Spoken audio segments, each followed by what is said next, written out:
O objetivo, bom, é um assunto bem extenso, reencarnação, tanto que nós estamos na terceira aula, né, de reencarnação. A primeira foi reencarnação e ciência, não é isso? E a segunda? Com o processo educativo.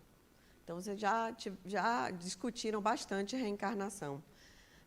E espero que ela não se esgote aqui, porque não é para se esgotar realmente. Espero que vocês se estimulem a ler mais, a buscar literatura, para poder entender mais sobre esse lindo processo.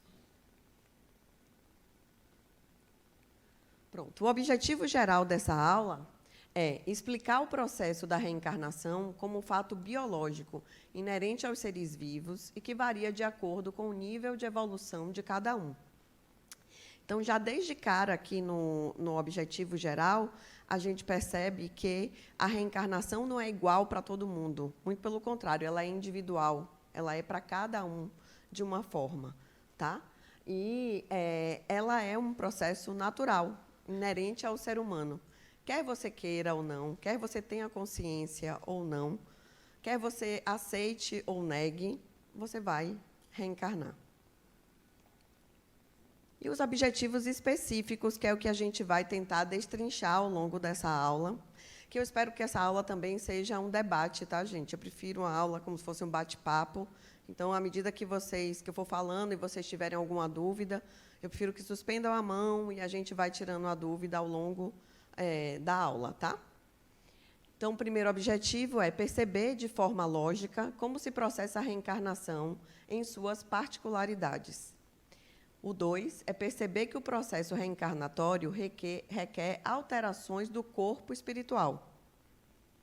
E compreender o momento de ligação do espírito com o corpo físico. Entender que a reencarnação é um processo biológico e que se dá de forma mecânica, automatizada. Então, a reencarnação, como vocês já viram na aula passada, ela está associada a esse ciclo de aprendizado do espírito. Então, o propósito é a integração de habilidades para a evolução. Tá?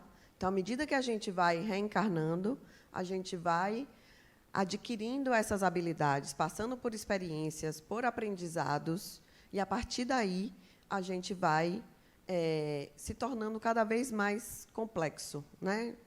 Mais rico em habilidades, vai evoluindo, e aí você vai conseguindo passar por experiências cada vez mais complexas também,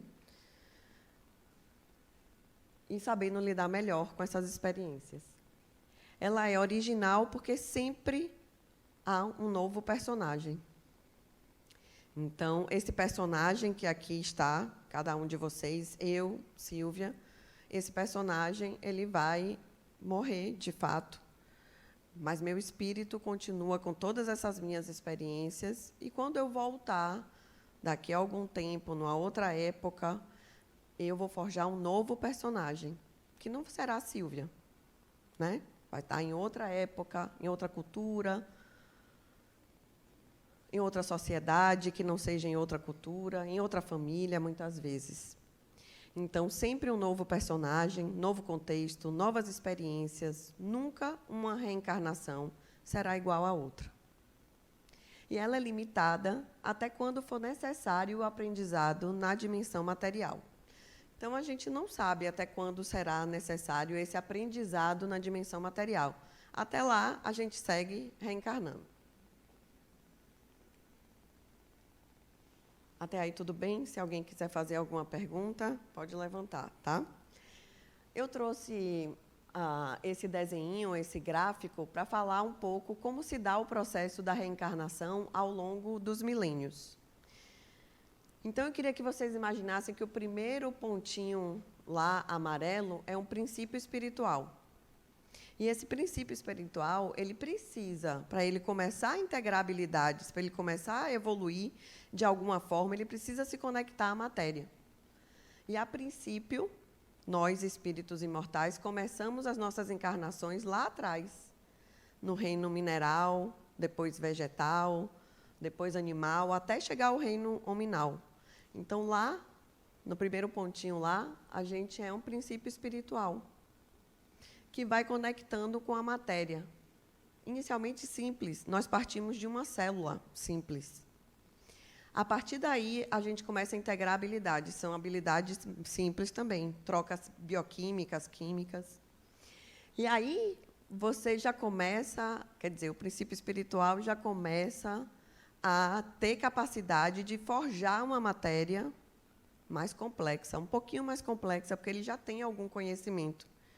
Então, ele vai forjando essa matéria, que vai ficando um pouquinho mais complexa, né? Ali o retângulo, depois o losango, aquela ali já meio tridimensional.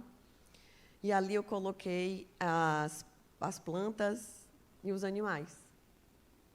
Então, até aí, nós somos princípios espirituais. A gente não tem consciência de si, consciência da nossa individualidade. Mas a gente segue evoluindo, segue integrando habilidades à medida que a gente vai passando ao longo desses reinos. Então, a evolução do princípio espiritual, como eu coloquei ali, ela também depende do veículo intermediário, que é essa conchinha aí que eu coloquei, que conecta o princípio espiritual à matéria. Isso aí é como se fosse um perispírito rudimentar. Ele é necessário para essa conexão do espírito à matéria. Até que a gente chega no reino hominal, que é aqui já a figurinha humana. À medida que, quando a gente chega nesse reino nominal, a gente já tem uma consciência da nossa individualidade. A gente já integrou a habilidade, a gente já constituiu um perispírito mais complexo, uma mente, um aparelho capaz de passar por experiências mais complexas.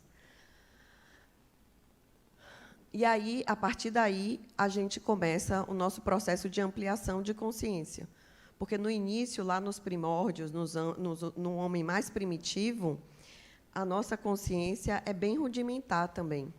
E, à medida que a gente vai reencarnando, ou seja, a reencarnação, esse contato com a matéria, ela é necessária para esse despertar da consciência. À medida que a gente vai reencarnando, a gente vai ampliando nossa consciência, vai tendo mais aprendizados, mais experiências e vai sendo capaz de viver também experiências cada vez mais complexas, tendo um entendimento maior de si mesmo, de si próprio. Então, seguindo o perispírito, quer dizer, o espírito, ele vai coagular a matéria, vai ter essa evolução nos reinos mineral, vegetal e animal. É uma complexidade crescente e ele vai se tornar espírito com perispírito no reino hominal, que é aqui, do lado de cá, que é onde a gente já caminha há muitos anos, milênios.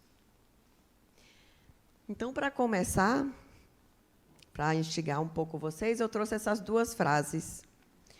Uma frase de Allan Kardec, que está,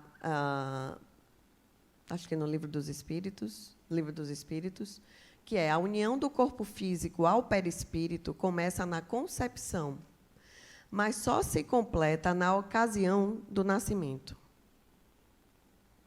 E a outra é uma frase de Zalmino Zimmermann, no livro Perispírito, que é um livro muito interessante também, não sei se algum de vocês já leu, que ele fala: cada espírito é único, com sua história própria, a atrair recursos e possibilidades que condizem com sua necessidade evolutiva. E tem essa frase de Adenauer, no livro sobre reencarnação, processo educativo: o processo reencarnatório ocorre de forma natural. Leis automáticas atuam no processo de forma a possibilitar a reencarnação, sem necessariamente a atuação de qualquer agente externo. O organismo humano está preparado para, ocorrendo a fecundação, receber um espírito reencarnante. Ele, por si só, através do seu perispírito, será o agente de mudanças físicas, ele, o reencarnante, né, gente? De mudanças físicas necessárias ao seu progresso durante o processo de divisão celular. E aqui a gente entra na aula propriamente dita, a gente vai destrinchar cada um desses pontos, onde a gente vai falar das fases da reencarnação. Então, a gente começa pelo planejamento, o contato fluídico com os pais, a ligação do espírito à matéria, o desenvolvimento fetal e a adaptação à vida material. Então, a gente vai, ao longo dessa aula, transcorrer esses 5 pontos. Eu trouxe algumas imagens relacionadas a cada um desses pontos, pensando que, quando a gente vai fazer alguma coisa nessa vida, a gente tenta fazer minimamente um planejamento, ou pelo menos deveria tentar, né? Então, eu botei essa fotozinha dessa moça que está ali pretendendo fazer uma viagem, e a reencarnação é uma viagem. Então, ela está lá com o mapa, o mundinho do lado, escolhendo ali, traçando o caminho dela. Depois vem esse contato fluídico com os pais, que é muito importante, a ligação do espírito à matéria, o desenvolvimento fetal e depois essa adaptação à vida material. E aí eu trouxe, quero agora que vocês participem e falem, os tipos de reencarnação. Eu queria que vocês dessem uma olhada nessas fotografias aí que eu trouxe, e eu queria que vocês falassem um pouco, relacionando ao tipo de reencarnação cada fotografia.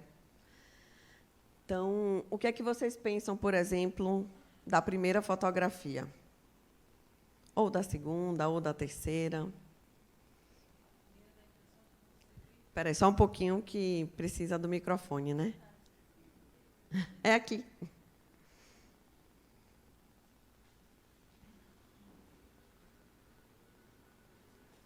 A primeira, a mim, me dá a ideia de que ele foi imposto, ele foi jogado.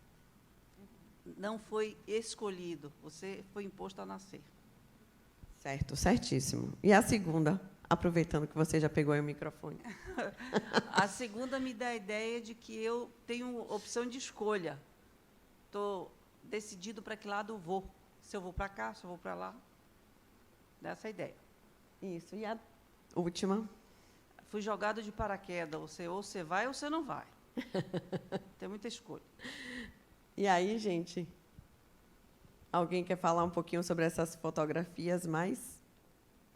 Então, vamos lá. A primeira que ela falou, que foi jogada,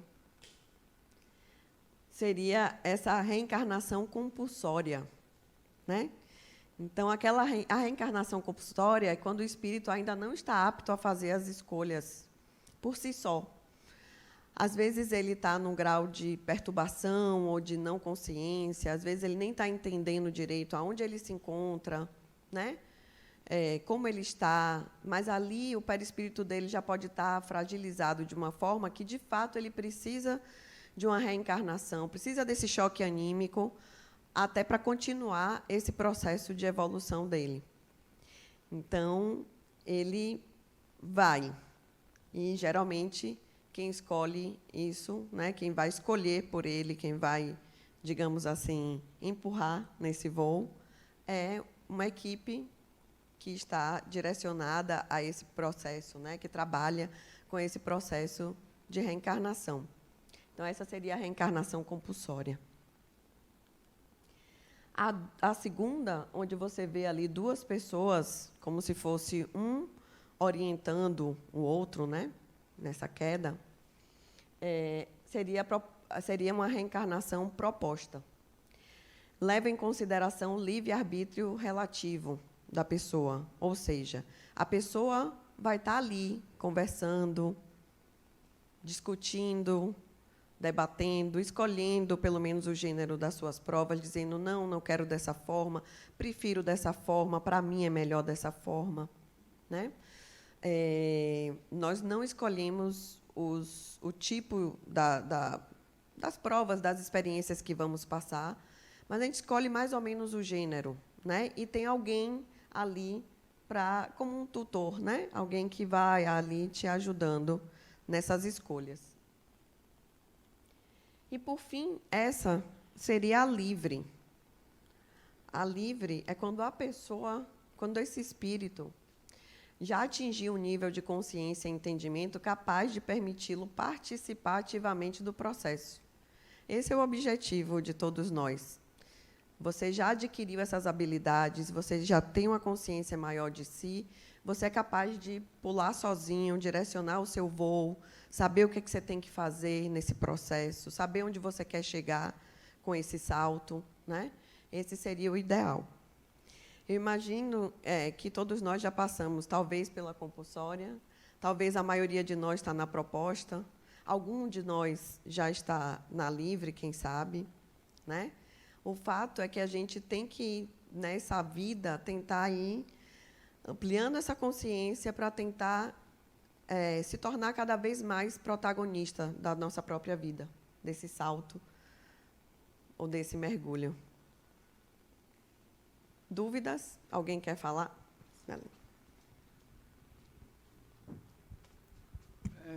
Eu vou falar um pouquinho disso, mas eu queria voltar um pouquinho. Você disse que aí, quando está no livre, o espírito já atingiu o nível de consciência, se quer ou que não vai fazer, tá certo?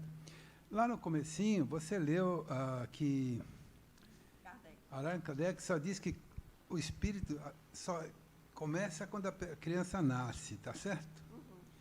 Uhum. Esse livre pode ser aquele que abortou a nascer? Aqui seria o tipo de proposta de reencarnação. Sim, mas lá Mas o livre, ele pode desistir da reencarnação, isso você está querendo dizer? Isso. Pode estar dentro dessa possibilidade. Ele, de repente, programou uma coisa e ele desistiu. Pode estar dentro. Pode estar na proposta isso também, na segunda. Ele fez toda uma programação com um apoio. Mas nessa primeira e na segunda, aparentemente, ele não é capaz disso. Ele tem alguém ajudando. Na livre, eu entendo que o cara já tem a capacidade de decisão. Uhum. Então, a minha pergunta é se naquele que não nasceu, natimorto, podia ser um desse que disse, não vou. Podia, mas ele pode também estar numa proposta, porque na proposta a pessoa já tem uma certa consciência. Então, ele pode estar ali, discutiu, debateu, escolheu, mas na hora H ele desistiu. Apesar dele estar com alguma pessoa ali do lado dele, apoiando, orientando, ele pode desistir ainda assim. Entendeu? É porque eu vou pedir, então, a vocês, assim, a proposta dessa aula é, vamos abrir as nossas cabeças, nossas mentes, nossos corações, porque, realmente, reencarnação são múltiplas possibilidades. Então, a gente fechar numa caixinha não é bom. Então, a desistência pode vir de um espírito que ele venha também sendo orientado. Mesmo com orientação, ele não se sentiu capaz e ele resolveu desistir. Pode acontecer.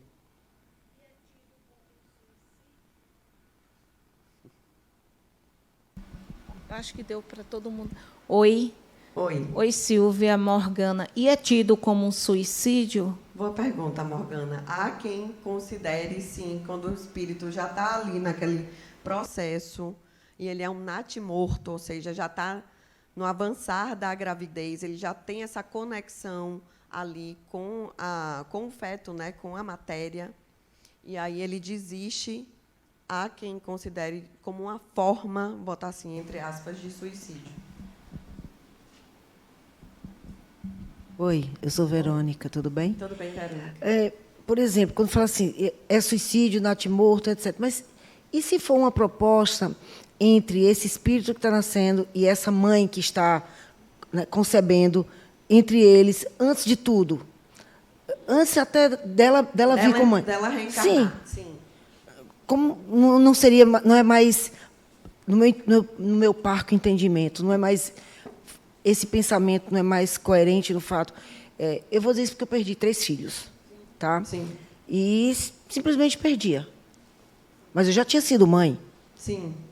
Será que não foi uma proposta minha com eles lá antes de tudo? Só esse período. Só esse período? Pode ser também. Pode ser, às vezes, aquele espírito necessita só daquele curto período. Sim. Ali para algum ajuste e pronto, e acabou. Um ajuste, entendeu? Que eu acredito, e aí é por isso que eu digo assim, que não necessariamente ele decide sozinho. Né? ok, ele não decide sozinho, mas de qualquer forma é a reencarnação dele.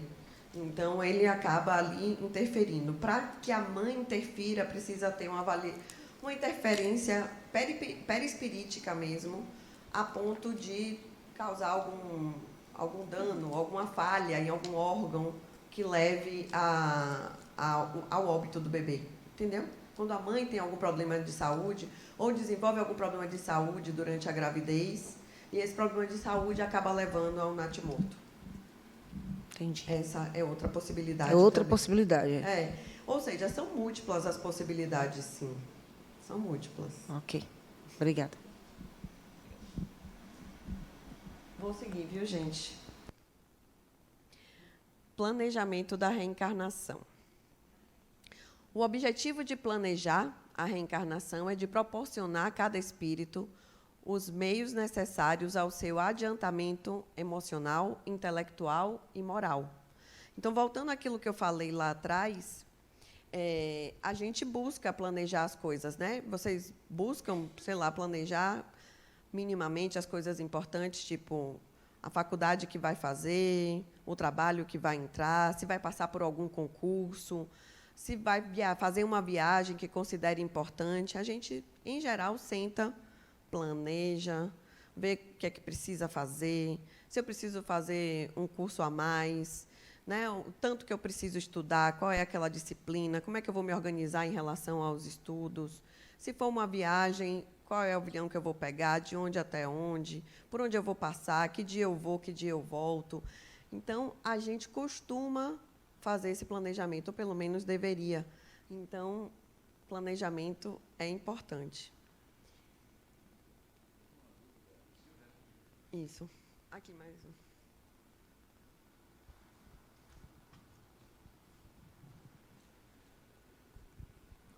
Oi, Silvia, boa noite. A minha dúvida é assim, no planejamento, você mostrou nos slides anteriores, a questão do planejamento sempre tem uma família, um pai, uma mãe e aí a criança. Uhum. A minha dúvida é na questão da reencarnação, quando acontece a concepção, por exemplo, num estupro, né? Essa pergunta sempre vem. É, a questão do estupro e a questão também daquelas, como é que eu diria, que existe, por exemplo, no carnaval, que tem muita festa e tal, e acaba concebendo uma criança, a gravidez de uma criança e tal. Que tipo de planejamento, né? Como é que se coloca isso? Ótima pergunta. Essa pergunta sempre vem, viu, gente? Eu fico só esperando ela chegar. Em algum momento da aula ela chega. Hoje chegou até cedo. Então, dentro desse slide aqui, que eu coloquei os tipos de reencarnação, há descrito também nos livros, a maioria dessas informações, gente, que a gente fala sobre reencarnação, quem descreveu mais sobre reencarnação foi André Luiz. Nos livros, no final tem a bibliografia, nos livros Missionários da Luz, não sei se vocês já leram, mas vale a pena, e Evolução dos Dois Mundos. Tá? Então, a maioria das informações vem daí, desses livros e de vários relatos que a gente tem ao longo, em alguns livros também. Então, tem esses tipos de reencarnação, mas também existe a reencarnação acidental. Tem descrito reencarnação acidental. Então, seria mais ou menos assim. Houve uma violência sexual, um estupro, e por ali tinha algum espírito que foi atraído magneticamente para aquela fecundação. Isso é, nem todo estupro gera uma gravidez, né, gente? A pessoa precisa estar ovulando ou estar prestes a ovular para que isso aconteça. Então, mas acontece que, se a pessoa estiver ovulando ali naquele momento, como o magnetismo, e a gente vai falar um pouco desse magnetismo lá para frente, algum espírito pode ser atraído. É assim que os animais engravidam. Não existe afetividade, existe um magnetismo daquela ovulação e é atraído. Então, é um meio assim, entrou de gaiato no navio. Mas, mais uma vez, para eu não fechar isso numa caixinha e dizer que todo estupro leva a uma não programação ali, e é só uma atração magnética, física, a gente pode também imaginar que, porque a gente nunca sabe, será que ali perto tinha algum espírito conectado fluidicamente àquela mãe, de forma afetiva, e aí veio dessa forma? Isso é um questionamento que a gente tem que se fazer, né? Mas o que se descreve é que, na maioria das vezes, é acidental. E acidental é fora da programação. Fora. Sem programação. Sem planejamento. Ela também... Mas, tudo bem, pode você. Boa noite. Boa. Esses dois exemplos que o colega citou não poderia estar incluso no compulsório, no caso, já que o espírito ali ele está, vamos dizer assim, rebelde, não querendo evoluir, e aí se usa essas situações como uma forma compulsória? A única coisa estranha que ficaria assim é você imaginar uma equipe espiritual extremamente especializada em processos de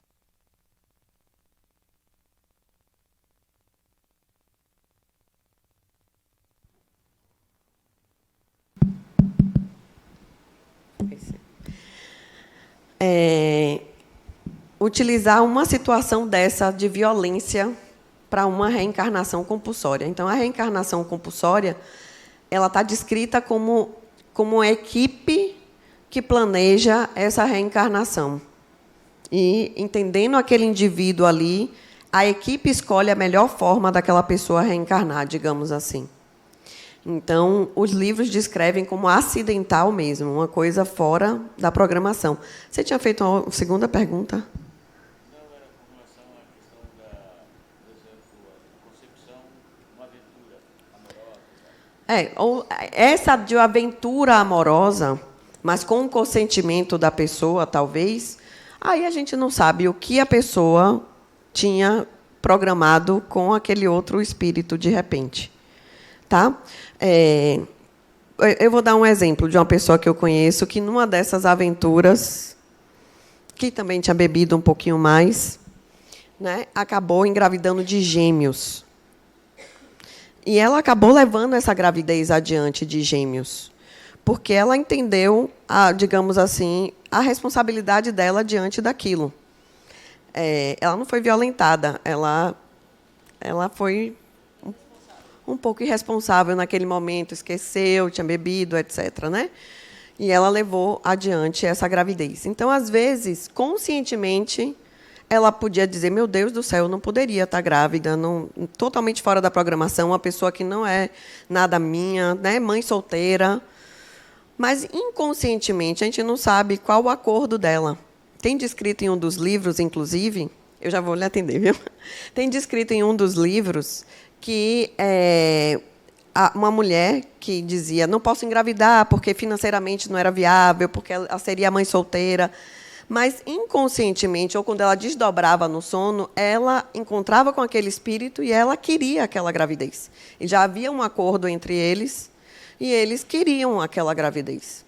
Então, às vezes, né, estava na programação, e conscientemente aqui o espírito, o personagem encarnado, não estava... Ali poderia ter algum planejamento. E no caso de abortos provocados, em que a pessoa descobre que está grávida e não quer levar a gravidez e acaba fazendo um aborto?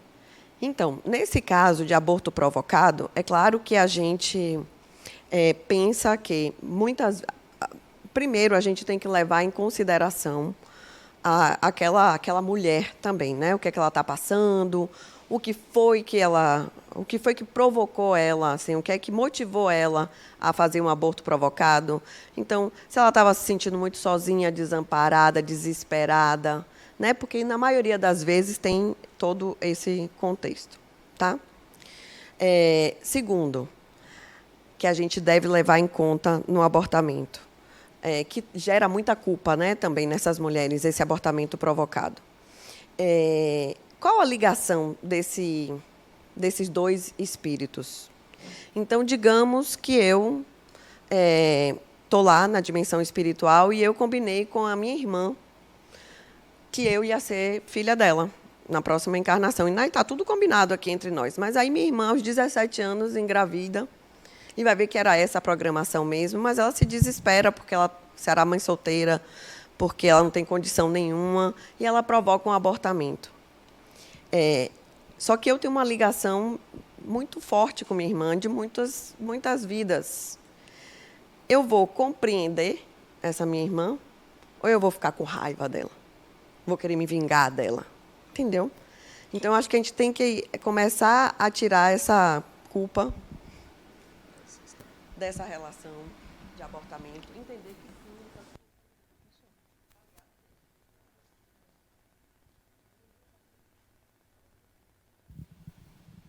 agora tá. Entender que sim, essas pessoas, as pessoas que provocam abortamento ainda estão no aprendizado de valorização da vida, ainda precisam passar por essa valorização da vida, mas é um aprendizado. As pessoas estão aqui aprendendo. Espera aí que ela pergunta. Oi. Oi. Quando existe um aborto espontâneo, que você tem que ir para o médico fazer de tudo para segurar esta criança. Aí não é, quando ele ainda está fazendo de tudo, ainda não abortou, né? É uma ameaça de abortamento. É uma ameaça. Isso? Uma ameaça de abortamento pode ser alguma... claro que tem aprendizado aí para os pais, para essa mãe. Então, pode ser alguma alteração nesse chakra genésico, levando a algumas alterações no órgão, e que ela precisa passar por aquilo para poder também reajustar esses órgãos. Então, pode ser tanto uma falha mecânica, material, do instrumento útero e ovário, e etc., como pode ser, de fato, uma possível desistência, né? Assim, uma possível gravidez. A gente vai falar um pouco sobre laços fluídicos entre o feto e a mãe. Então, mais para frente eu posso lhe explicar com mais detalhes isso aí. Deixa eu só ir passando os slides, senão eu não vou passar. Ok. Vou seguir, viu, gente? Foi. Desculpa. Tem mais um aqui antes. Perdão. Milvia, você falou da mãe e o espírito, como é que fica? Qual? Da mãe que abortou. Da mãe que abortou. Foi aquilo que eu falei, depende de quem é esse espírito. De quem é esse espírito e da relação que ele tinha com aquela pessoa. Se a relação era uma relação de desafeto, isso pode piorar, claro. Mas se era uma relação afetiva, as coisas podem continuar como sempre. Aquele espírito pode compreender, pode entender que ele virá mais tarde numa situação melhor. Entendeu? Eu entendo assim. Faz novo planejamento. Ele faz novo planejamento. Planejamento reencarnatório, eu vou falar no slide aí, requer flexibilidade. As coisas podem mudar. Tá?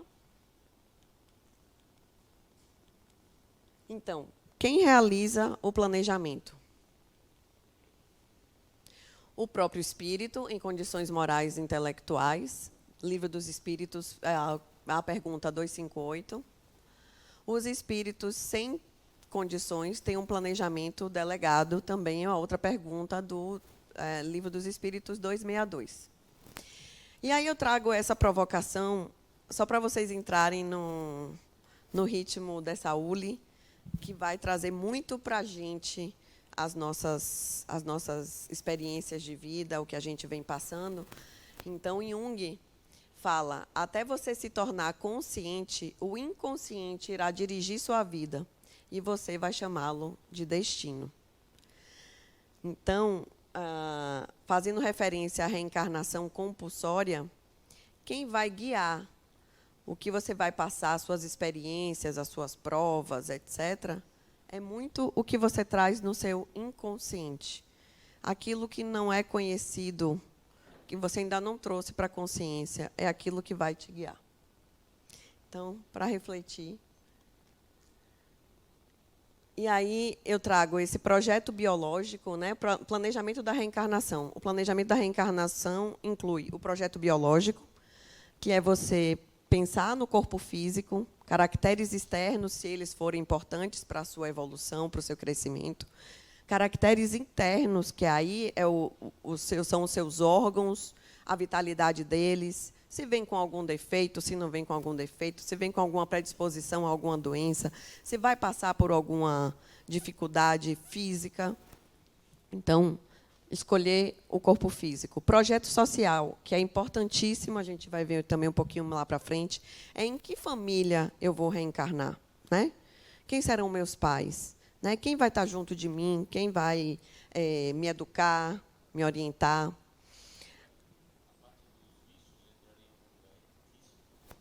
Vício entra sempre, né? Assim, vícios, complexos, traumas, tudo isso vai entrando lá para frente. Eu vou falar um pouquinho disso também. Então, o projeto social inclui profissão, meio socioeconômico, cultural, aonde eu vou reencarnar, né? Em que cultura, em que sociedade, aonde eu tenho mais afinidade, que local vai favorecer mais esse meu crescimento, essa minha evolução. Prováveis cônjuges e filhos, etc. Então, você pode, de fato, já vir com essa programação, inclusive de quem serão os meus filhos, como você falou. Projeto espiritual, que são oportunidades, compromissos que a gente faz lá atrás, que às vezes a gente não lembra, mas chega em algum momento a gente percebe que esse é o meu caminho, né? Aqui eu percebo que eu estou bem, que eu estou feliz, que eu sinto o meu propósito. Então, a oportunidade de compromisso, por exemplo, eu trabalho aqui nessa casa há algum tempo. Algum tempo mesmo. Então, se eu estou aqui desde 2005, mais ou menos, 2005, provavelmente eu tinha um compromisso, né, com essa casa, com os trabalhadores dessa casa, com outras pessoas que trabalham aqui. Então, eu já vim conectada com esse projeto espiritual, que é a Fundação La Harmonia. Gênero das provas, é aquilo que eu falei. A gente escolhe o gênero das provas, mas não necessariamente o tipo das provas, né? À medida que a gente vai vivendo, essas experiências vão se apresentando ao longo da nossa vida, né?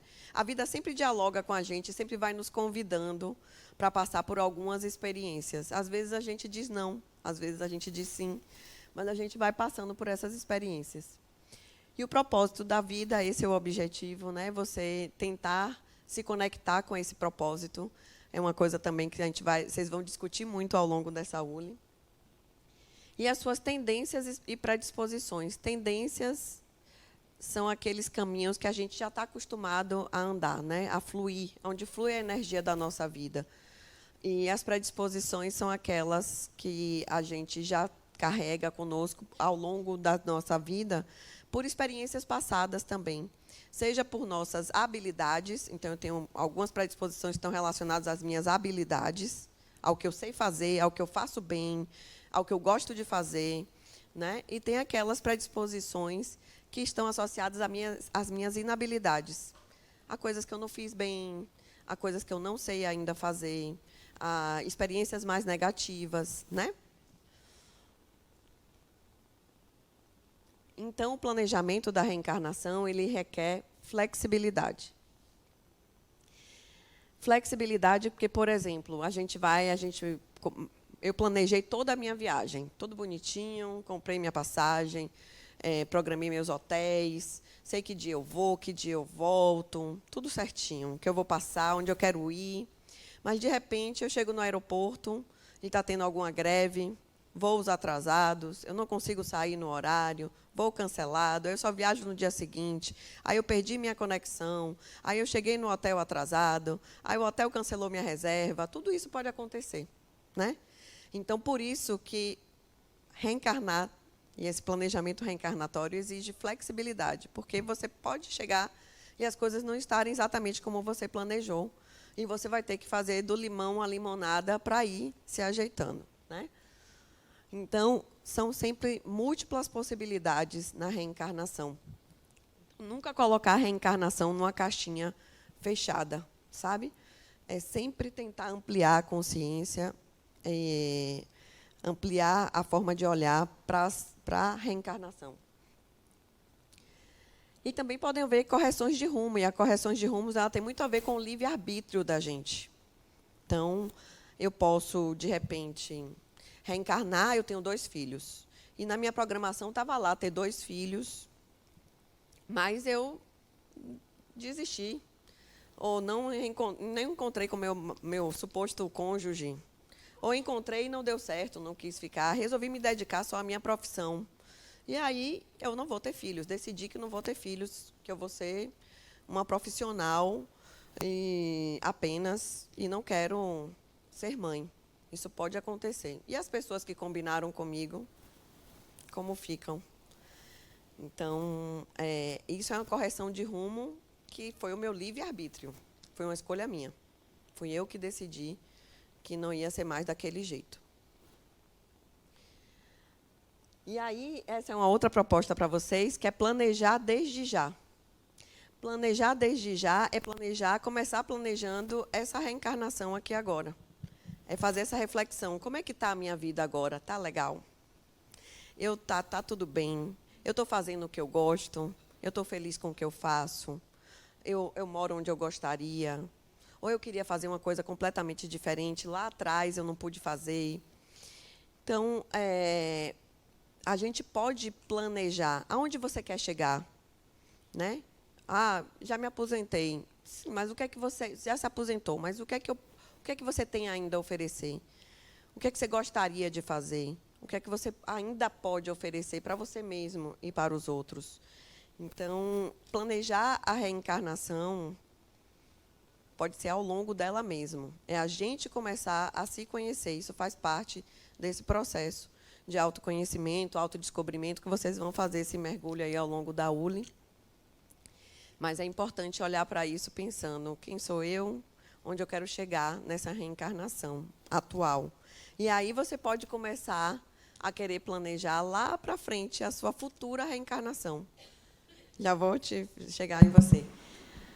Com quem eu quero reencarnar? Aonde eu quero reencarnar? O que é que eu quero fazer numa próxima reencarnação? Você pode começar a fazer isso agora e você já pode começar a fazer umas correções de rumos desde já, para que você, na próxima reencarnação, já chegue com algumas ideias. Por exemplo, eu tenho uma amiga que começou agora a tocar um instrumento, porque ela sempre quis tocar um instrumento, nunca teve tempo. Aí agora ela está tocando um instrumento, porque ela disse que na próxima reencarnação ela quer vir sabendo tocar um instrumento desde cedo, né? Tem uma pessoa aqui, eu já te passo. Eu já te passo, calma. Pode falar. Boa noite, Marcos Jorge. Tem uma música de Leci Brandão, é o Morro do Pau da Bandeira. E tem uma frase lá que eu me invoco, que eu acho fantástica, em que ela diz: se eu pudesse, eu não seria um problema social. Quer dizer, tem um jovem, né, que é problema social, e ele diz: se eu pudesse, eu não seria. Então, ele não escolheu ser e está sendo. Tá? E aí, ele é talvez pobre, né, também tem que ralar. Nasceu. E daí ele pode planejar a ser na próxima, não problema social, pelo contrário. Ele sair de uma boa, vem rico e etc. Eu acho que a gente vai compreendendo ao longo desse nosso processo, e vocês vão ver isso ao longo da ULI, que nós somos protagonistas da nossa vida, que a nossa realidade interna se reflete na realidade externa. Compreendendo isso, eu compreendo que, ao eu me entender melhor e eu mudar a minha realidade interna, e eu realmente não me achar um problema social, e eu entender que eu tenho várias potencialidades e que eu posso, sim, ser muito mais do que isso, né? Eu não queria ser, mas eu sou. Então, seja o que você é de verdade, né? De certo, isso não é, nem todo mundo consegue fazer isso numa reencarnação só, certo? Mas você pode começar numa reencarnação, continuar na outra, ou você não conseguiu nessa, você vai continuar na próxima. Essa é a beleza da reencarnação, de você poder estar sempre recomeçando. E sim, eu acho que a gente tem que pensar que a gente pode fazer sempre coisas maiores.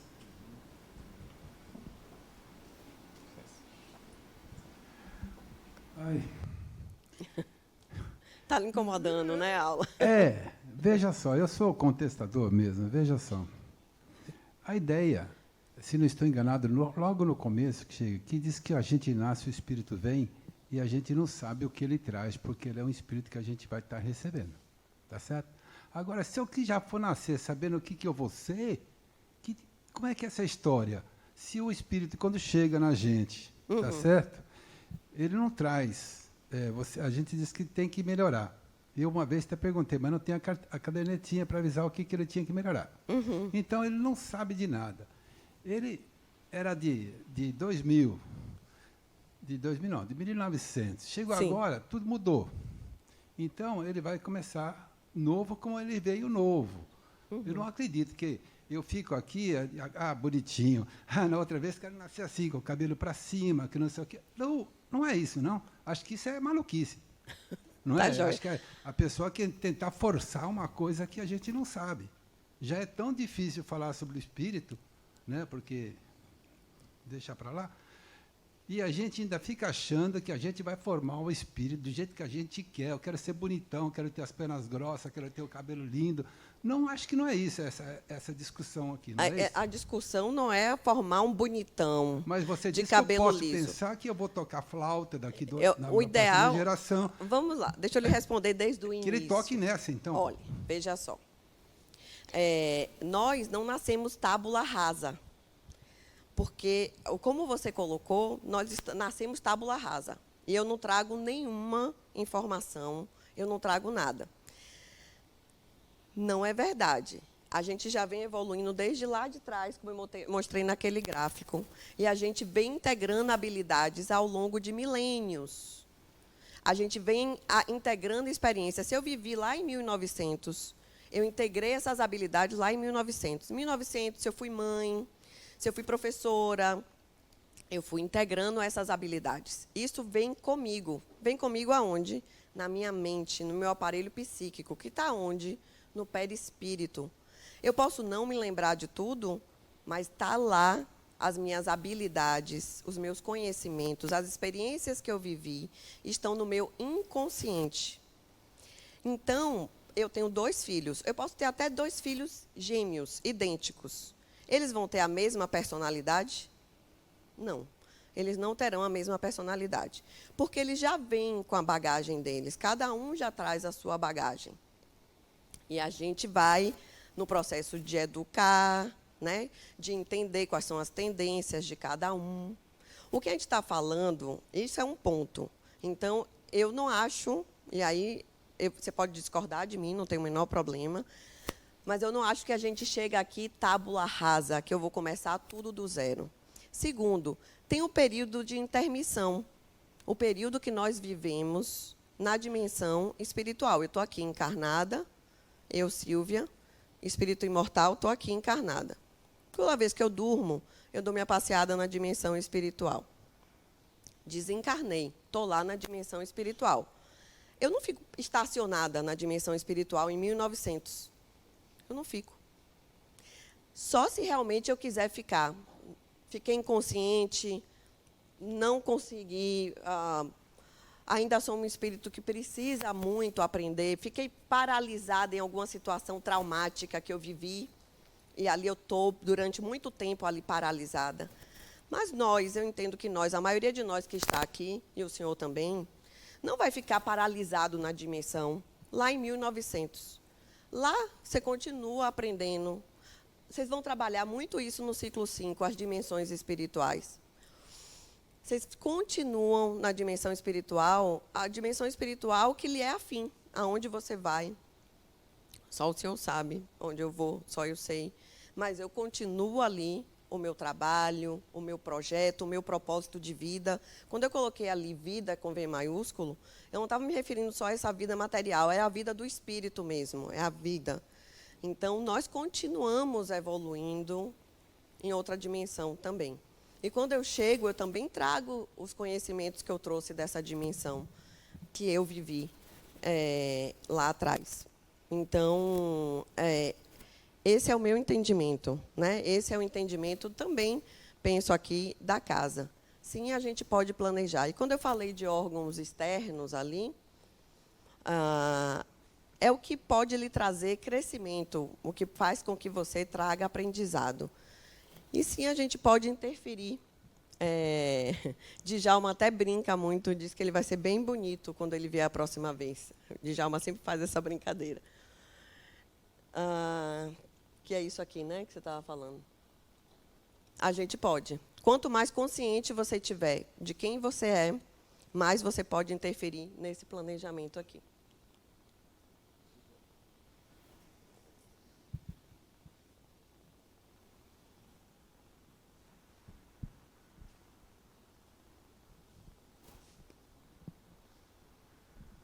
Olá. Na verdade, é uma contribuição. Tem um conhecido meu, uma pessoa já de seus 75 anos, né? Tem uma pessoa, é um médium, e ele tem uma frustração nessa vida, que ele não sabe mexer com parte elétrica. Então, ele tomou a decisão de estudar e se tornar um engenheiro elétrico, e essa habilidade ele levar para a próxima encarnação. Então, a questão da habilidade, depois que eu ouvi essa história dele, eu fico assim, cada vez que eu leio um livro, eu vejo que tem alguma informação que releva isso, realmente, essa questão da habilidade para a próxima encarnação. E eu também vendo um vídeo essa semana, acho que era do André Luiz, onde tem um personagem que eu não me lembro, que era um benfeitor espiritual, né, de alto estipe, e ele estava avaliando uma outra personagem que chamava Luciana, não sei se você... Eu acho que é Obreiros, se não me engano, no livro. Adoro Obreiros. E essa Luciana, ela tinha capacidade superior a esse benfeitor. E aí a pessoa que estava com ele estava avaliando que ela tinha capacidade maior que ele, que era tinha uma alta espiritualidade. E o que ele levou em consideração foi que essa Luciana, essa personagem, ela já estava encarnada há 3.000 anos. Então, durante 3.000 anos, ela estava criando habilidades, e as habilidades dela eram superiores a ele por função disso. Tá certo? É isso mesmo. Obrigada. Vamos lá, então, para contato fluídico, para a aula andar, que já teve muita pergunta. Então, aproximação dos futuros pais, né? Quando é que esse espírito vai se aproximar desses futuros pais? Vocês têm uma ideia de quando será? Quando isso pode acontecer? Aqui, microfone.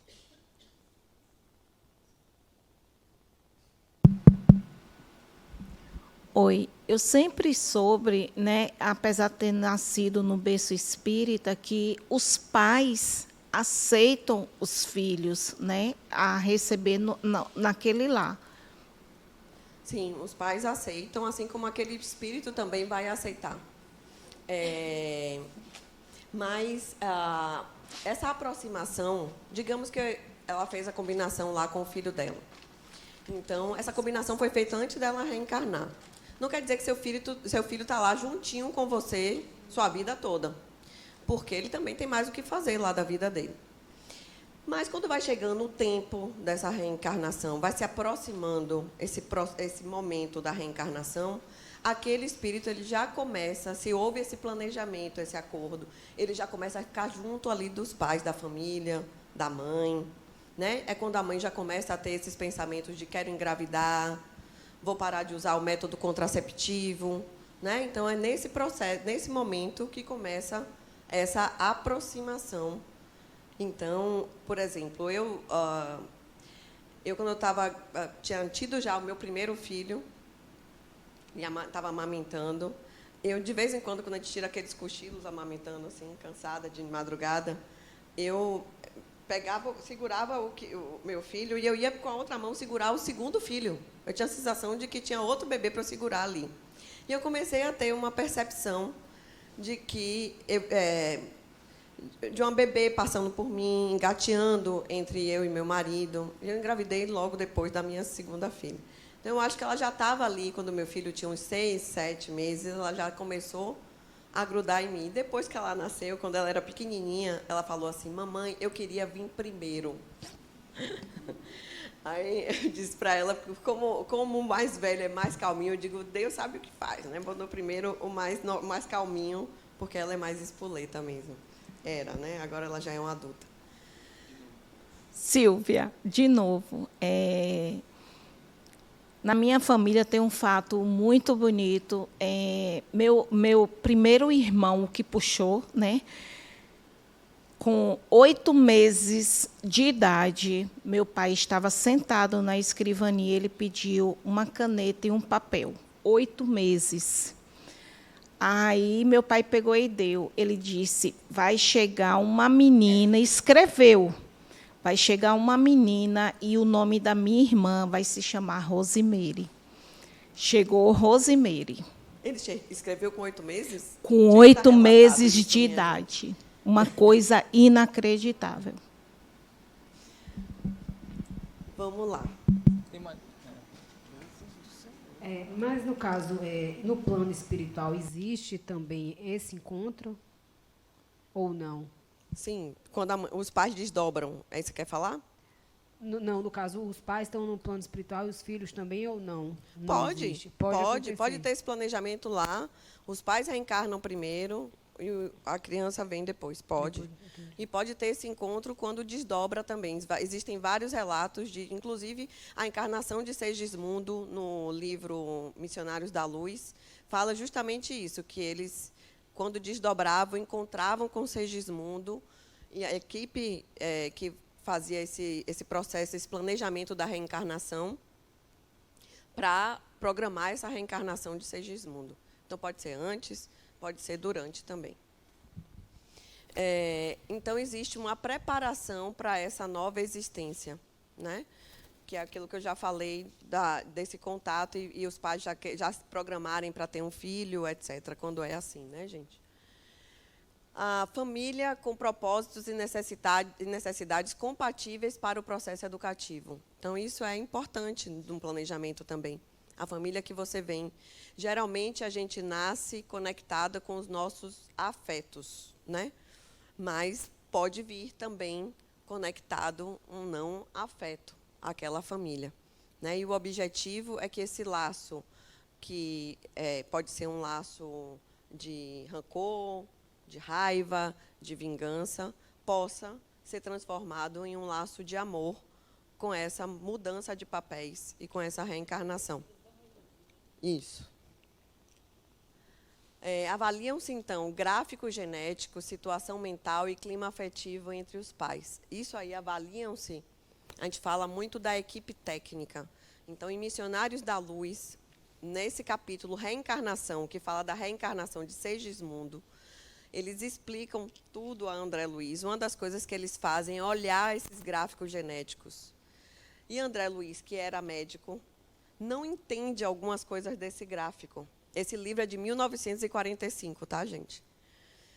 E a equipe explica para ele como eles podem interferir nesse mapa genético daquele reencarnante. Como o próprio reencarnante pode interferir no seu DNA, na expressão desse seu DNA, fazendo ou a supressão de genes ou a ativação de genes. Tudo isso com o objetivo de crescimento e de sua própria evolução. Tá? Nessa época, não se falava de epigenética. Algum de vocês já ouviu falar de epigenética? Já. Então, o que é epigenética?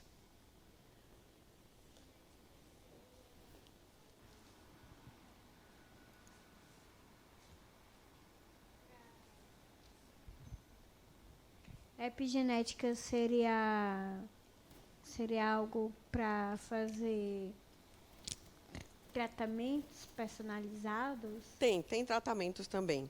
Mas, antes disso, a epigenética é algo acima da genética, né?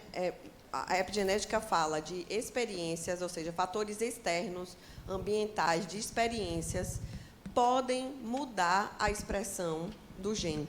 Então, pode interferir no gene. Então, André Luiz falou isso em 1940. E a gente fala de epigenética anos depois, né?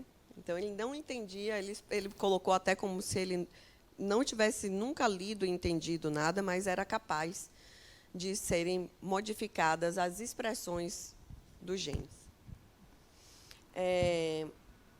Podem ser espíritos com relação de afeto e desafeto, a gente já falou. Então, entre essa interação reencarnante-mãe, eu acho que é uma das relações mais lindas que existe na face da Terra. E existe essa interação fluídica mesmo. Então, começa a ter a ligação afetiva, desejo de engravidar, preparo durante o sono, interação das psicosferas. Então, a princípio, quando o reencarnante vai se aproximando, ele vai atuando na psicosfera da mãe como um todo. Quando vai se aproximando a reencarnação, ele concentra essa interação energética no chakra genésico. Então, o fluido vital dele começa a interferir diretamente no óvulo. E a escolha desse óvulo e do espermatozoide que vai fecundar tem a ver com esses genes, né, que são estudados lá atrás, que vão propiciar uma melhor experiência com aquele corpo físico para aquele indivíduo. Trazendo aqui, né, as memórias. Quando eu perdi aqueles filhos, quando, né, simplesmente eu sonhava que não tinha mais filho. Eu não tinha sangramento, não tinha dor, não tinha nada. Simplesmente se apagava na minha memória. Eu sonhava que tinha uns sapatinhos, que eu estava ganhando uns sapatinhos. Os 3 que eu perdi foi um sonho de sapatinhos. Aí eu ia no médico no outro dia e não tinha mais vida. Tranquilo. Quer dizer, agora... E eu já tinha tido um primeiro filho. Tranquilo, normal. Eu tive um filho muito jovem, normal, tudo muito bem e tal. E entre os 2 e o último, eu tive um outro filho. E essa criança, ela aparecia para mim, ela com uma média de 3 anos de idade. Na época eu não era espírita, gente, não frequentava muito, pelo contrário. E assim, eu sempre via ele daquele jeitinho assim.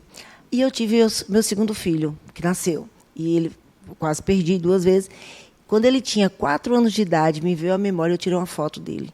Aí eu disse para ele, é igual a uma criança que eu via antes. Igual, mas igualzinho, assim, sem tirar nem pôr. Estranho, né? Aí hoje eu digo para ele, assim, foi bem elaborado. Mas é porque a gente mesmo que se acostumou a bloquear isso, né? E não tornar isso uma forma natural. Então, a gente fala, isso é bobagem, esquece. E aí, às vezes, vem essa memória assim, de que, olha, era igual, porque ficou gravado aquele sonho. E aquele sonho não ficou gravado por um acaso, né? Ele ficou gravado porque ele teve porque era durante o dia, né? Era qualquer hora. Dia, de manhã, de tarde, de noite. Ele chegava na porta do quarto e olhava. Assim. Bem interessante. Interessante. Tá. Boa noite. Eu sou a Patrícia. Tudo bem. Essa história é um pouco cheia de detalhes que ficou um nó na minha cabeça há muitos anos. A história é a seguinte: uma menina de 15 anos, engravidou do namorado no dia 15 de maio de 87. Assustada com a situação, ela abortou. Sim. 1 ano depois, essa moça deu à luz a um rapaz, exatamente 1 ano depois, 15 de maio de 88. Detalhe, 15 de maio é a data de aniversário do pai da criança. Então, desde a primeira gravidez, na verdade, eles foram comemorar o aniversário do pai e houve, né, a gravidez. Ela abortou, depois de 1 ano, nasce a criança no dia do aniversário do pai. Por que, para mim, fica assim, uma série de interrogações? Porque, no primeiro momento, foi uma gravidez que não foi planejada. Aí houve um aborto, que seria um suicídio. Mas depois nasce a criança na data do aniversário do pai, ou seja, exatamente na data da concepção da primeira gravidez. Aí já seria um planejamento? Então, assim, é um planejamento com aborto, com...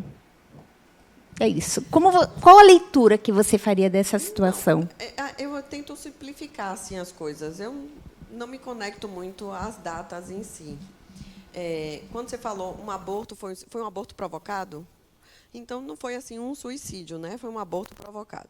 Se aquele feto tem uma ligação, se aquele reencarnante, melhor dizendo, tem uma ligação forte com aquela família, com aquela mãe, com aquele pai, ok, ele disse, não foi dessa vez, vamos esperar a próxima oportunidade. E a próxima oportunidade, ocorreu logo em seguida.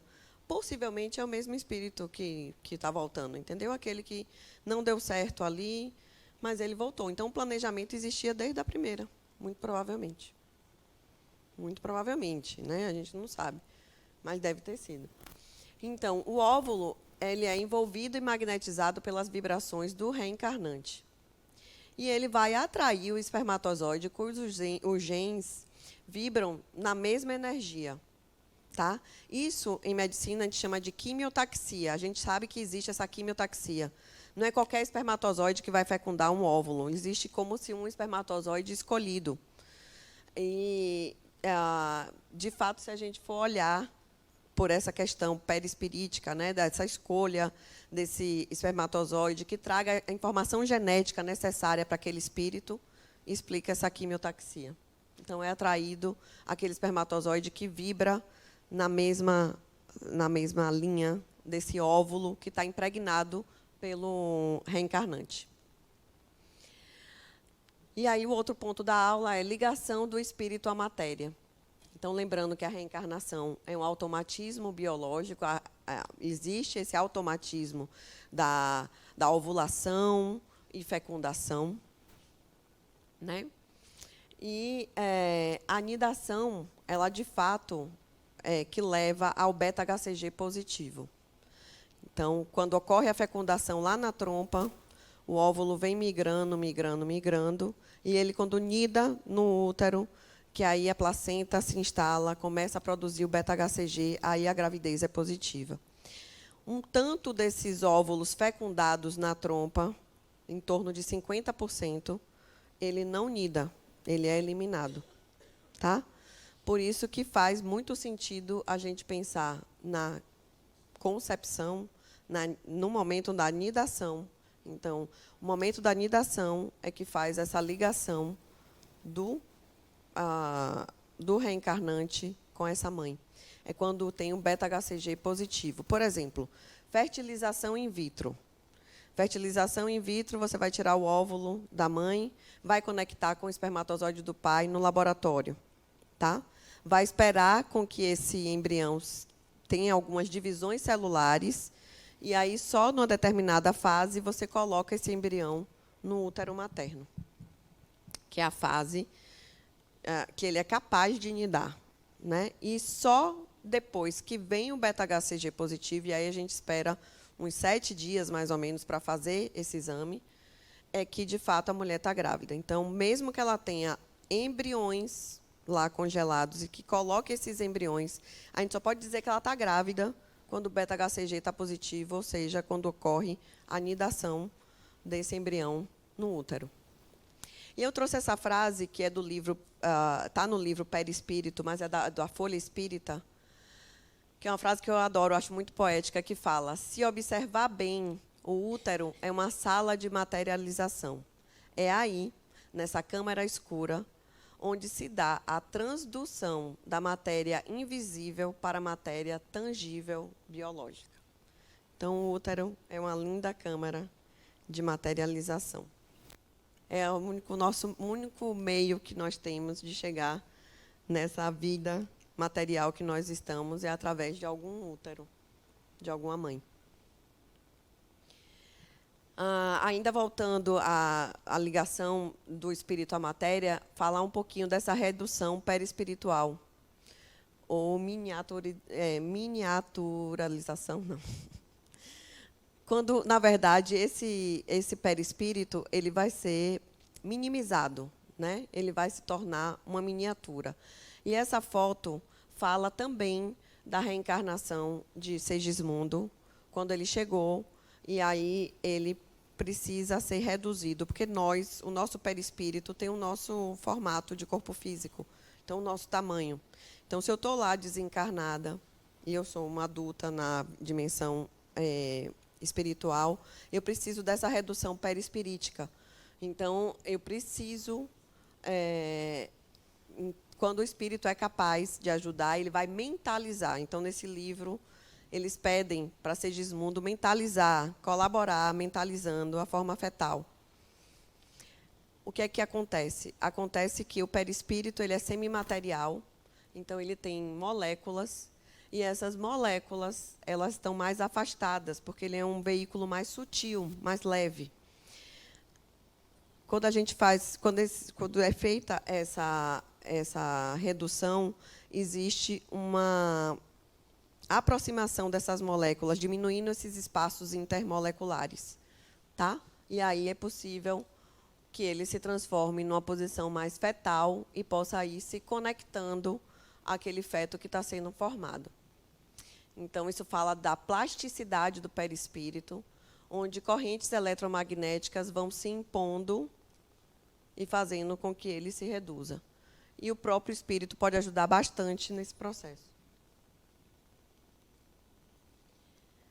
Alterações do perispírito para. Então, é necessário alterações no perispírito para a natureza do aprendizado, adequação ao corpo material mais denso. Então, o perispírito ele precisa mudar um pouco. Quando a gente está na dimensão material, a gente também forja uma parte do perispírito mais astral. E quando a gente vai reencarnar, a gente forma o duplo etéreo, o duplo etérico. O duplo etérico ele vai se conectar molécula a molécula ao corpo físico do reencarnante. E é esse próprio duplo etérico que ele também desaparece quando a pessoa morre. Quando nós desencarnamos, o duplo etérico também some. Mas esse duplo etérico é essencial quando a gente reencarna. E também é essencial que a gente perca alguma parte mais astral do perispírito para esse processo de reencarnação. Por isso que quem trabalha em mediúnica, ou já trabalhou em mediúnica, sabe que alguns espíritos falam do receio, do medo, da sensação de, entre aspas, morte, quando ele vai reencarnar. Porque uma parte dele ele está deixando para lá. E no Livro dos Espíritos ele fala que é uma agonia, né, o nascimento é semelhante à desencarnação, né? Sendo que pode ser pior, ele fala. Porque o espírito sabe que ele vai não ter acesso às suas memórias, ele vai diminuindo cada vez mais a capacidade de lembrar da sua vida. E no Livro dos Espíritos eles falam que é uma espécie de prisão, essa vida material, né? Ou seja, a gente estaria preso aqui à matéria, ao corpo físico, que é mais limitante, né? Faz com que esse córtex cerebral, etc., faz com que a gente não tenha acesso às informações que a gente tinha lá atrás. Então, é um processo, esse processo de esquecimento, que é, na verdade, uma não lembrança, porque tudo fica guardado no inconsciente. E também tem que se adequar, e é esse duplo etérico que faz essa parte, adequar para a alimentação, para o sexo, para a atração da gravidade. E temos o cordão de prata, que é o que está aqui no desenho, que seria a parte de conexão maior desse corpo físico ao perispírito. O perispírito, como um todo, ele está com esse duplo etérico ligado a molécula, como se fosse uma cola, né, no corpo físico. Então, o duplo etérico seria a ligação mais forte, né? E essa ligação mais forte, como é com o sistema nervoso central, então ela parte aqui da base do crânio, na região da nuca.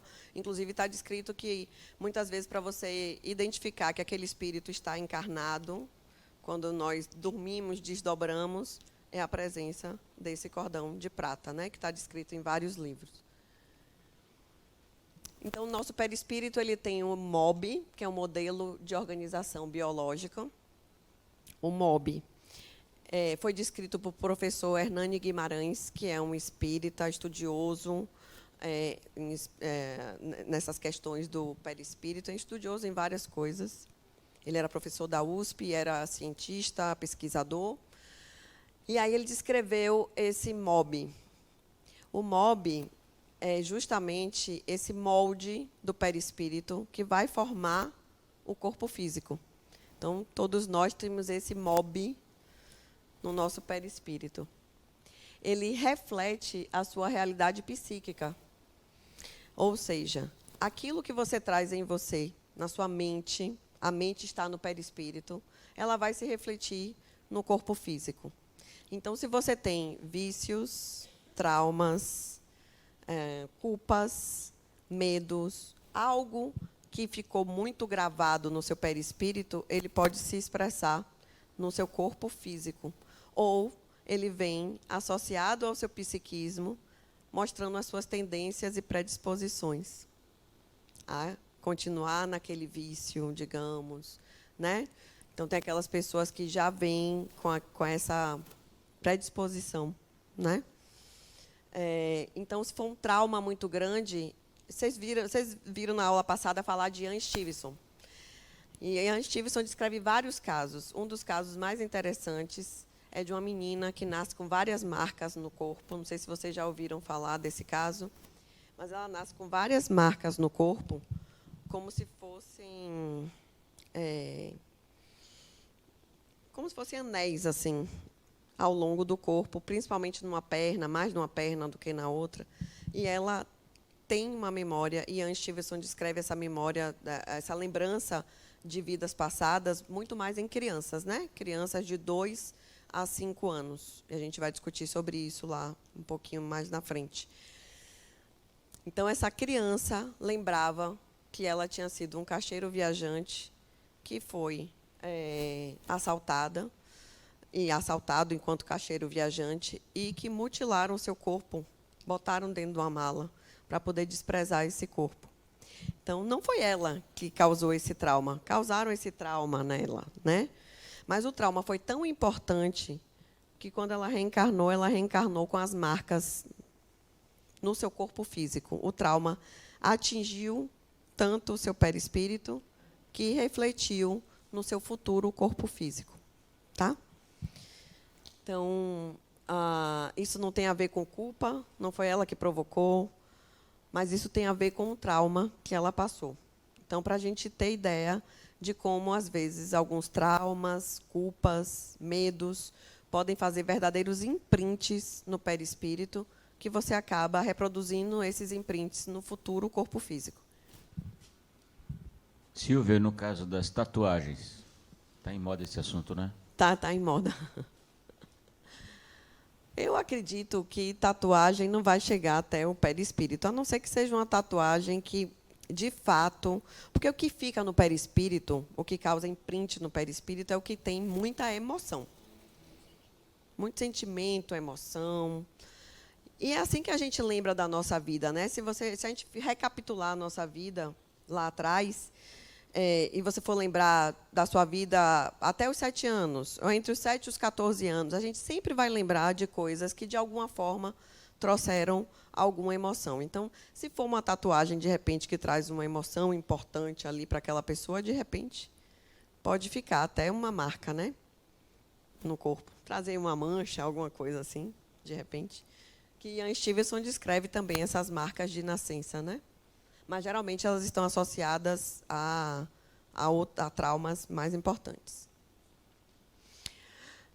Então, esse MOB ele influencia na divisão celular e nos padrões genéticos. É exatamente esse MOB que pode interferir na expressão dos genes, de acordo com o que aquele reencarnante necessita. Então, se aquela família tem uma tendência a uma doença genética, de repente pode não exprimir aquele gene, se não é importante, ou se aquele espírito não precisa daquilo. Por outro lado, ele pode fazer uma expressão de um gene que não existia naquela família. É o que a gente chama de crossing over, né? Quando junta um gene de outro, aí muda um pedacinho do gene da mãe, do gene do pai, e aí pode formar a manifestação de alguma doença porque aquele espírito precisava. Então, isso também dá uma certa luz para aquelas pessoas que nascem com algum problema, que não tem histórico familiar, não teria por que aquela pessoa vir com aquilo, né? Ou aquelas crianças que já nascem com alguma doença crônica mais grave, né? Ou já nascem com, ou desenvolvem muito cedo uma doença crônica.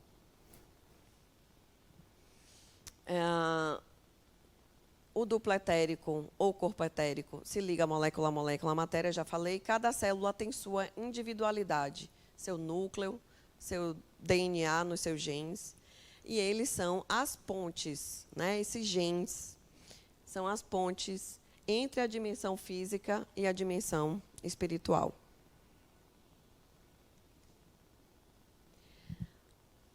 Desenvolvimento fetal. Então, a ligação fluídica ela vai se fortalecendo ao longo da gravidez. Então, no início, essa ligação fluídica entre reencarnante e mãe, ela tende a ser mais leve. À medida que a gravidez vai evoluindo, ela tende a ir ficando cada vez mais forte. E o espírito ele vai passando por esse estado de perturbação. Na maioria das vezes, ele fica inconsciente. É raro você ter um reencarnante que fique conectado ao feto, né? Conectado àquela mãe e consciente, ou seja, ainda frequentando aquela dimensão e interagindo com a dimensão espiritual. Na maioria das vezes, a gente vai entrando num estado de perturbação, de diminuição da consciência e entra como se fosse num sono profundo, numa hibernação. A lembrança do passado, então, vai se tornando cada vez mais fraca. Então, a gente vai entrando nesse processo de não lembrar mais. E a interação entre os perispíritos materno e reencarnante, ela de fato existe. Quem é mãe sabe o quanto a personalidade daquele reencarnante pode muitas vezes interferir na nossa. Inclusive interferindo nos gostos, né? Interferindo nos gostos alimentares, nos gostos de se vestir, porque é uma personalidade que está ali. Então, querendo ou não, mesmo estando em estado de hibernação, existe essa interação perispírito a perispírito. E perispírito a perispírito é mente a mente. Então, a gente pode perceber essas interações. Então, tem pessoas que mudam até um pouco o comportamento, assim. Diga. No caso de regressão intrauterina, você pode dizer que aí, na verdade, existe um estado de... Existem sensações, existe uma certa consciência, não? Está falando de regressão de memória? É isso? Só para me situar. Para a vida intrauterina. No caso de ter lembranças, de regredir e ter lembranças que o feto passou... sentiu traumas da mãe, passou por sensações ali. Então... Sim, não existe não é o estado de inconsciência do espírito ali, não, né? Ele não é um estado de consciência, mas lembre, ele está ali hibernando, mas o aparelho daquele espírito ele está ali conectado de alguma forma. Então, sim, a energia da mãe, os sentimentos da mãe, eles podem sim, de fato, atingir aquele feto. Né? Você fala assim, por exemplo, uma mãe que rejeite muito... ou que passa por momentos muito, muito tristes na gravidez, de fato, aquele reencarnante pode perceber esses sentimentos, essas emoções maternas. Você ouviu relatos assim, de pessoas que fizeram a regressão intrauterina e relataram coisas que a mãe nunca passou. Exemplo, o pai abusou da mãe e, enquanto ela estava grávida, a mãe nunca comentou isso com o filho nessa regressão, ele relata ali. De fato. E esses são os que estão mais conscientes. Apesar desse estado de hibernação, na verdade, esses daí não estão tão hibernados assim, né? E eles conseguem lembrar de fatos realmente que ocorreram no intraútero.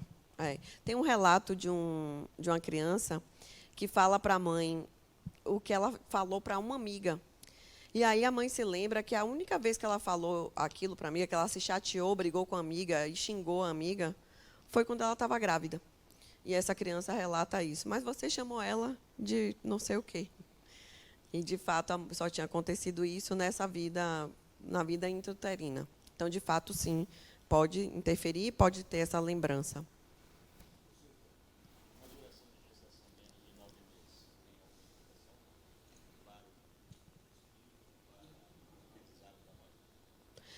Eu acho que quando a gestação dura menos tempo, é melhor ele repetir, né, gente? É melhor. Para ficar gravado. Tá bom, desculpa. A questão da duração, né? Da gestação, 9 meses. Tem alguma diferença quando é menos que 9 meses, 7 meses? Tem caso até de 6 meses, né? Eu acho que a interação aí, a consequência é uma consequência física mesmo. do bebê nascer prematuro, daquela mãe ter aquele parto prematuro, que implica em outros aprendizados. Para a mãe. E para o feto também, né? Porque nascer prematuro, já receber, às vezes, logo um tubo, ficar no respirador, né? Ficar ali lutando pela vida, é uma forma de aprendizado também, né?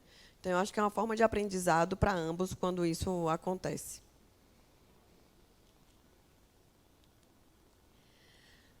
Sim, por fim, adaptação à vida. Então, a gente fala que a reencarnação começa lá na concepção, na anidação, né? Mas que, de fato, ela começa quando nasce. Então, a qualquer tempo, quando essa ligação fluídica ocorre ali no intraútero, pode ocorrer uma desistência, ou pode ocorrer alguma falha mecânica na gravidez, alguma doença que pode fazer com que não aconteça.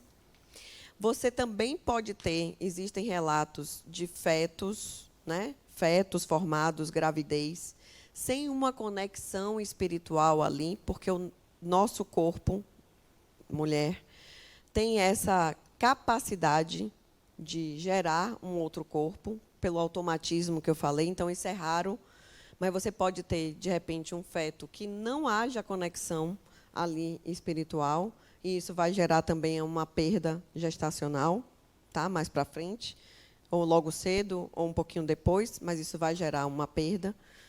Então, a gente não pode garantir que sempre que tem uma gestação, tem ali um espírito conectado, ou quão conectado está, mas quando nasce, tem um espírito ali, né? Então, ali começa aquela reencarnação, né? Ali começa aquela trajetória, aquela nova trajetória para aquele espírito. E aí, durante muito tempo nessa fase inicial, que a psicologia até divide nos setênios, né?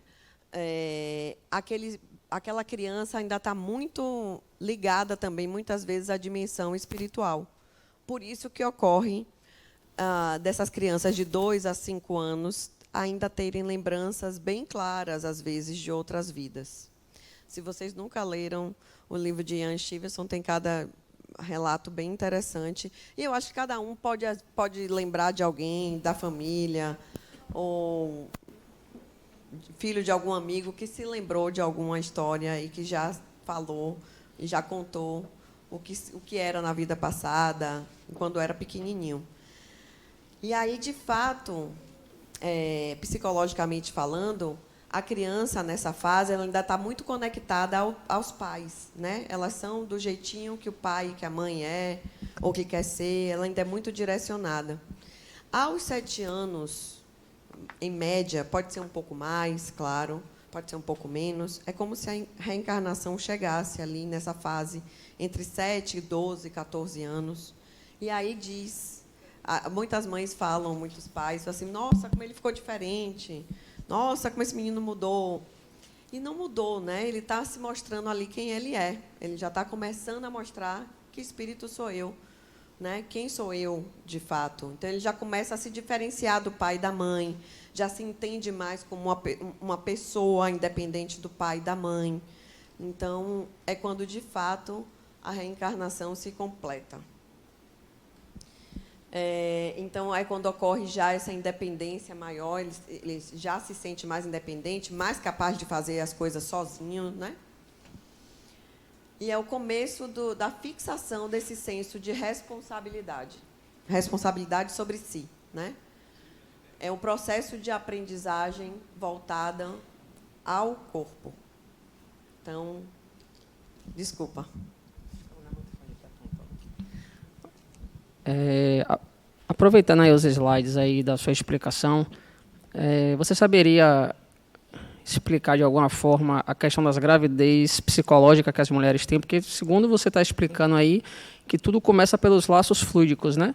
Uhum. E aí vem aquele desejo da mulher querer engravidar e vem né, em cima de um planejamento. E quando ocorre uma gravidez psicológica, que a mulher de fato sente que está grávida, mas não acontece o nascimento, tem algum vínculo com a espiritualidade? Então, gravidez psicológica é psicológica mesmo. É uma questão mental. não tem a ver com laço fluídico. Na verdade, não existe nenhum laço fluídico na gravidez psicológica. A gravidez psicológica, a mulher tem sintomas da gravidez sem estar grávida. Então, o útero dela continua normal, o ovário dela continua normal, ela pode continuar, inclusive, ovulando e menstruando. Ela vai dizendo que aquilo é algum sangramento, que ela está perdendo a gravidez. Então, é uma questão psicológica mesmo, só psicológica, na gravidez psicológica, né? Não tem nenhum laço fluídico. Isso tem a ver com alguma questão espiritual daquela mãe? Aí sempre tem, né? Porque nós somos espíritos. 10 minutos, tá? E no caso das pessoas, e no caso das mulheres, que passam a vida tentando engravidar, que literalmente enlouquecem tentando engravidar, fazem de tudo e não conseguem? Então, isso não é incomum, né? A gente vê que tem algumas pessoas que passam por essa via sacra aí de tentar engravidar e muitas vezes não conseguir. Eu acho que tudo isso faz parte do aprendizado, né? Então, a gente tem que buscar esse autoconhecimento, buscar entender quem é esse espírito que não consegue engravidar. O que é que tem por trás dessa impossibilidade de engravidar? Que alterações ela traz no seu chakra genésico e por que, né, ela traz essas alterações e para que ela está passando por essa dificuldade de engravidar? Qual é o aprendizado que ela tem que tirar dali? Será que ela teria só esse meio de ser mãe? Ou ela teria também que aprender por outro meio que não seja a maternidade biológica, né? A gravidez biológica? Então, cada um é um. Não dá para explicar todos por um só. Mas é importante que cada um vá se conhecendo, se questionando, para entender melhor por quê, ou melhor, o para quê ela está passando por esse processo. Quais são os aprendizados que ela pode tirar dali.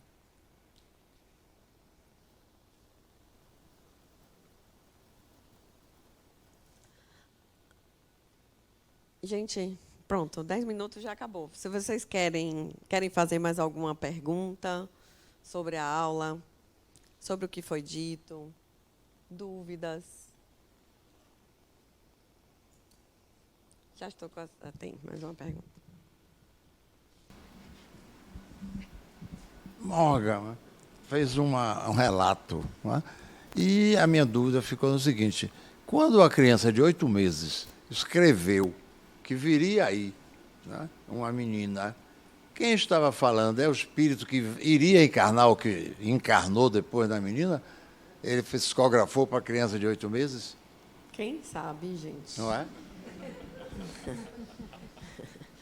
Como é que eu vou saber se era uma outra pessoa ou se era o próprio espírito daquela pessoa, né? Não sei. Não tenho como lhe dar essa informação. Mas é isso, gente. O que eu queria trazer para vocês sobre essa aula é isso. Reencarnar é renascer, é recomeçar, é realizar. É um novo ponto de partida para aquele espírito. E, como diz a música, parafraseando a música, reencarnar é essa beleza de ser um eterno aprendiz. É a gente se colocar nessa posição de que, olha aqui, estou pronto para um novo período de aprendizado na minha vida. Tá bom, gente? Obrigada. Boa noite.